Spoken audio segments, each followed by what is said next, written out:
لیکن اگر وہ ایمان والا ہے، اس کا عقیدہ یہ ہے کہ قرآن پورا کا پورا موجود ہے، فقیری نے نہیں کھایا، اس کا ایمان ہے کہ اللہ رب العزت نے قرآن پاک کی حفاظت فرمائی ہے، تو وہ ہر کسی بھی صحابی کے بارے میں کبھی بھی تشریح اور تنقید نہیں کرے گا، کبھی بھی کوئی نقص وارد نہیں کرے گا۔ اب دیکھو اللہ تعالیٰ نے کتنا اعزاز عطا فرمایا، رضی اللہ عنہ ورضوا عنہ، رضا الہی مل گئے۔ آج اگر دیکھا جائے تو انبیاء کاملین، اولیاء اعظام، صحابہ کرام، تمام ہستیاں جو بھی کام کرتی ہیں اس لیے کرتی ہیں کہ رب راضی ہوتا ہے۔ ایک نمازی نماز پڑھتا ہے، وقت پر آ کر باجماعت نماز پڑھتا ہے اس لیے کہ رب راضی ہوتا ہے۔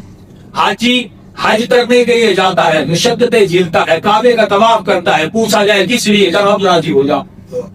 مالدار اپنے مال کی زکات نکالتا ہے، خیرات کرتا ہے، اب غریبوں کو دیتا ہے اس لیے کہ رب راضی ہو جائے۔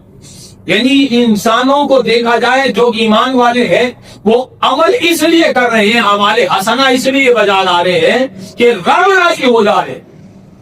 سب کو یہی توقع اور یہی امید ہے کہ ہم اچھے اعمال اس لیے کرتے ہیں رب راضی ہو جائے۔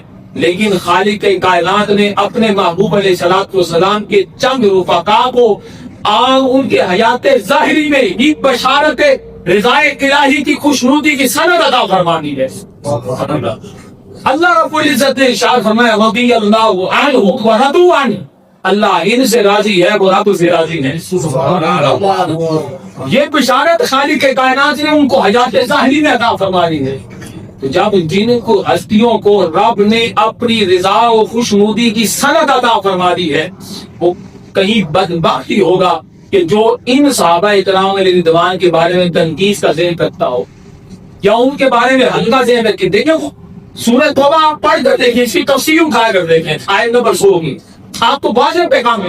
السابقون الاولون من المہاجرین والانصار، مہاجر و انصار کے سبقت دے جانے والے، ایمان لانے والے، والذین اتبعوہم بإحسان، اخلاص کے ساتھ جو ایمان لے آؤ، ان کی پیروی کرنے والے، ان صحابہ کرام کے ساتھ ان کے نقش قدم پر چلنے والے، ان کے لیے بشارت ہے رضی اللہ عنہم ورضوا عنہ، اللہ ان سے راضی ہے وہ رب سے راضی ہے۔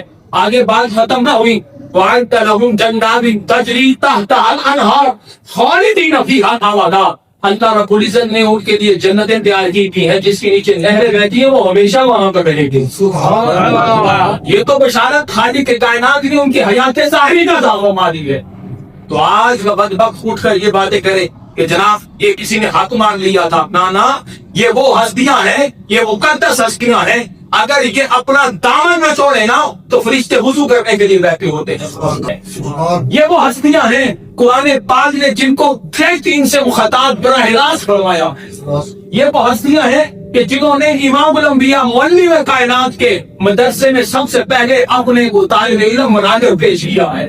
یہ وہ ہستیاں ہیں کہ جو خالق کائنات نے جن کو خود اپنے محبوب کے رفقا ہونے کی حیثیت سے چن لیا تھا۔ یہ صحابی بننا کوئی عام بات نہیں ہوتا، صحابی وہابی ہوتا ہے، کسبی نہیں ہوتا۔ آج کوئی کسبی کا مطلب یا وہابی کا مطلب کیا ہوتا ہے؟ کسبی کا مطلب یہ ہوتا ہے کہ مطلب محنت کر کے اس مقام تک پہنچ جائے، اور وہابی کا مطلب یہ ہوتا ہے کہ اللہ جس کو عطا کر دے۔ آج کائنات کے جتنے غوث و کتب ہیں، جتنے اولیاء کاملین ہیں، سب مل کر ایک صحابی کے مقام کو نہیں پہنچ سکتے۔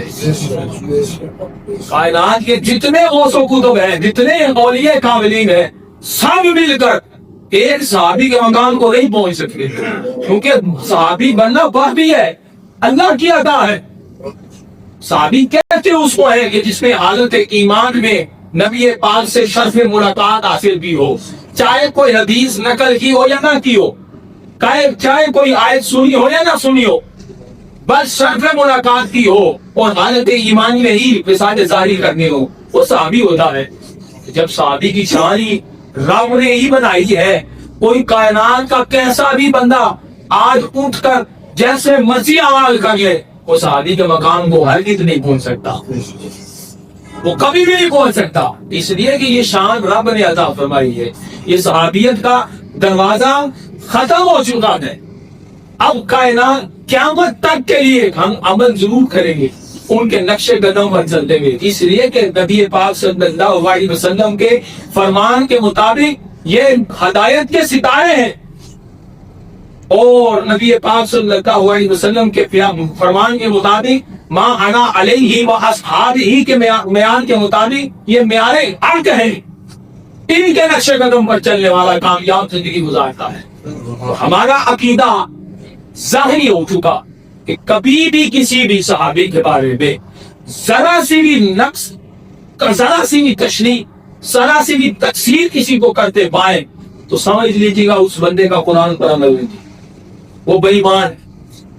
کیونکہ صحابہ کرام رضوان کے بارے میں، ان کی ذات کے بارے میں یوں باتیں کرنا کہ انہوں نے اس کا حق تو فلاں بات، یہ بات، وہ بندہ خدا یہ دیکھ رب نے ان کو اپنی رضا کی خوشنودی کا سند عطا فرما دی ہے، ان کو بخش دیا ہے، جنت کی بشارت مل چکی ہے، تمہارے بارے میں تو فیصلہ بھی ہونا ہے۔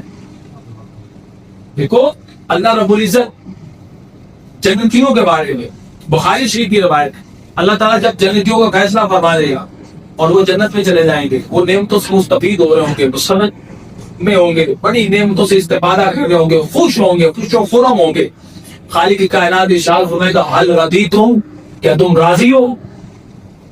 تو وہ جنتی کہیں گے مالک اتنی نعمتیں، اتنی راحتیں، اتنی آسائشیں، اتنی مسرتیں، اب ہم راضی نہ ہوں، یہ کیسے ہو سکتا ہے؟ اللہ رب العزت فرمائے گا حل اعطیکم افضل ذلک، تمام نعمتیں جتنی تمہیں عطا کر دی ہیں، تمام راحتیں جو تمہیں عطا کر دی ہیں، اس سے بھی زیادہ بڑھ کر تمہیں نعمت نہ عطا کر دوں۔ وہ جنتیاں کریں گے مالک اس سے بھی بڑھ کر نعمت ہے، ان آسائشوں سے، ان راحتوں سے، ان نعمتوں سے، ان مسرتوں سے بھی بڑھ کر کوئی نعمت ہے؟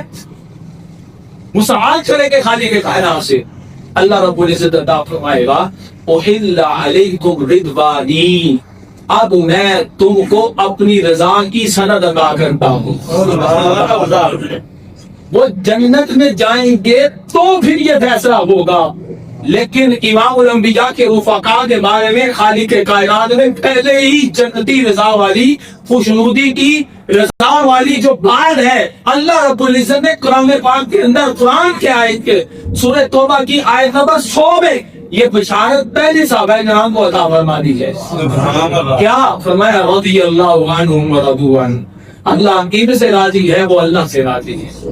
تو جب رب ان سے راضی ہو چکا، وہ خلفائے راشدین ہو، وہ طلحہ و زبیر ہو، وہ حضرت عثمان ہو، حضرت امیر معاویہ ہو، حضرت سفیان ہو، دیگر صحابہ کرام رضوان کی ذات مطہرہ ہو، جب رب ان سے راضی ہو گیا ہے تو پھر ہم ان لوگوں کی صحبت سے بچیں کہ جو صحابہ کرام کے بارے میں 1440 سال کے بعد بھی تنقید کا ذہن رکھتے ہیں۔ یہ غلط لوگ ہیں کہ جن ہستیوں کا تذکرہ، کیونکہ یہ تاریخی ہستیاں نہیں ہے، صحابہ کرام رضوان تاریخی ہستیاں نہیں ہے کہ فلاں البدایہ والنہایہ میں امام ابن کثیر نے کیا لکھا ہے، یا تاریخ الامم والمملوک کے اندر علامہ صاحب نے کیا لکھا ہے، یہ تاریخ سے نہیں ٹٹولے جائیں گے۔